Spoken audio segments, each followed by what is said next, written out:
my little bro's situation because I got nothing but love for him. But the situation he talking about, what saying wasn't no budgets and nothing like that. The distributor had done dropped you. They ain't want nothing to do with you. MMG just ain't give you the bad news. We told you just keep working, just keep grinding. Don't stop, don't quit. Yeah, that's how it goes. When they don't want to spend no money on you, ain't no more budgets. You ain't have a manager or none of that. So they ain't tell you. And I ain't want to break your heart. I want you to keep hustling, nigga. I always say you one breaking from being on top. And while I got all you niggas in group text, like, cause you know. Online, and he was saying that, you know, it wasn't no manager involved. But then when I looked at your other interview, you was talking about a lady named Wendy. No, named Megan Price. Megan Price. So Yeah. Was she doing your management back then? She did my management from, I think, like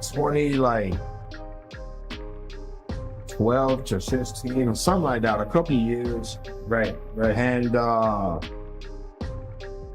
she ended up, her and Matt Middleton thought I probably was gonna be cooked with that armed robbery case.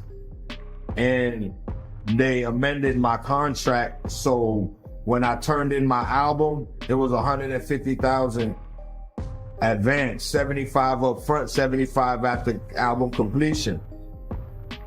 They amended the contract and rerouted the 75,000 to them for my first album. You know what I mean? Because they thought I was gonna be cooked. I'm on camera pistol whipping a nigga. Of course you're gonna do that.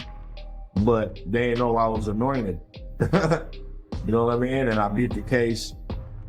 Case was dismissed, and I found out years later. I didn't even know. I forgot about it. I forgot about the back end, and I had got on the phone with an auditor that knew all of that. He got my contract, found my contract, and went in, and he was like, "Yo, who's Matt Middleton?" I'm like, "Oh, the name sounds familiar." And he was like, "Who's Megan Price?" And I was like, that's her lawyer. That was was managing me. And he was like, yeah, so they rerouted, they amended the contract for your back end for $75,000 to them. And Matt Middleton got 10 or 15%. So I saw he recently responded to you. You know, he was in his pool and stuff like that and said something about with the distributor and stuff. You want to speak on that? Yeah. I'll touch on that real briefly because, you know, but I really don't, I hate that I'm here with it. Not here at the podcast. Right. I hate that I'm here with it. Yes. I'm gonna go address that real quick. The district, I got a budget. Yvette sat down with Steve Bartles. Yvette was in a meeting with Steve Bartles, so I actually did get a budget, but it was kind of those shelf budgets. Yeah. Know what I'm saying? Yeah. And like, I only had one album with them. I think it was just one album, so it's like, why couldn't I go over there with Warner? I don't know why, but whatever. And I'm gonna take accountability for being too transparent with family business.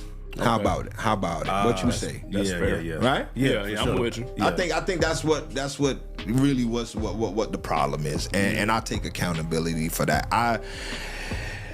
I know about all of this royalties, garbage, and all of that. I wasn't getting. I knew that years ago. I never said nothing. Right. Yeah. I'm down for the program. I love my brother. Yeah. I don't care if I'm gonna always get my coin.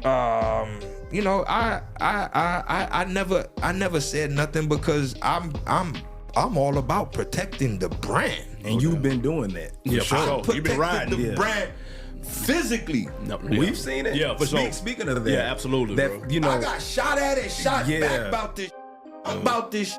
Hey, right. Yeah. And you behind held your closed ground. doors, scandaling about this. You see what I'm saying? Yeah. Like, so I just felt that's where that stemmed from. It just was like, you know, and then 50 posts, a nigga page, an And I didn't even get a welcome home Gunplay. You beat the case, come through, smoke a joint. Yeah. Then. Yeah. I feel like it's man. Gotcha. Yeah. You know what I'm saying? Yeah. So that's where it stemmed from. Really disappointment, if anything. Disappointment. Yeah. Very disappointing. Yeah, That's facts. all it was. But Hey y'all, welcome back. Now listen to this. If Gunplay ain't got nothing else going on, he's definitely on a full-blown media tour right now, popping up everywhere. I'm talking about every podcast, back to back, like he's booked solid. It feels like every other day he's sitting down with somebody new. And honestly, I can't even knock the hustle. He's got a story to tell, he's clearly trying to put everything out there and finally speak his truth. And I gotta say this up front, respect where it's due. I respect him for stepping up and owning his part in everything. But hold up, the situation with the management, that's where it gets messy.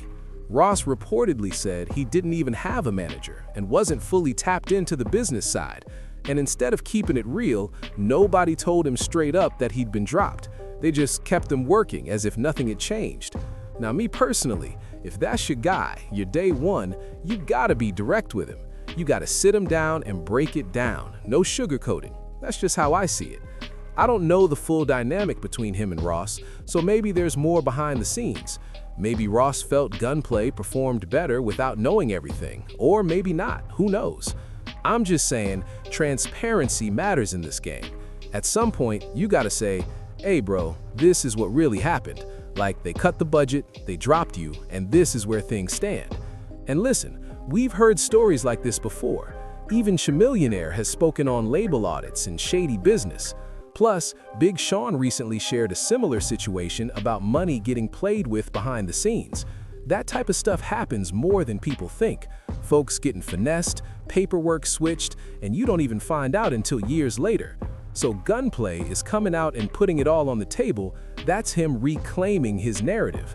And from what I'm hearing, the bigger message is this. He felt like he gave more than he got back. He rode hard for the team, but didn't get that same energy in return. It sounds like he was signed to Def Jam, but still tied into MMG under Ross, which made things even more complicated. And when MMG made moves over to Warner Bros., he's sitting there like, hold up, why wasn't I brought along? Whether Warner wanted him or not, that question still lingers. And that's why, listen, this label game gets real tricky, real fast. It's politics, middlemen, contracts, just layers on layers. You gotta stay sharp at all times, or you'll get lost in it. And that's exactly why some artists do one deal and swear it off forever. But everything Gunplay said in that moment, that felt 100% real. He basically laid it out like, I put everything on the line. He talked about getting jumped, going through chaos, living that life for real. That was the role he was playing back then. But over time, he evolved and stepped fully into the music. And let's be real, Gunplay can rap, he's got bars, and he's dropped solid records. He also opened up more about how Ross helped him when his daughter was hospitalized, especially regarding the GoFundMe situation. And then, girl, he even touched on his ex and how she's been moving lately. If you've been paying attention, you already know they're dealing with some real issues right now. He went even deeper in that interview, and listening to this, it really started to sound personal. He basically said there came a time when he needed support from Ross and just wasn't getting it. Like he was looking for some love, some acknowledgement, and it just wasn't there. From his perspective, Ross was moving like, you do you, I'll do me, with no real connection.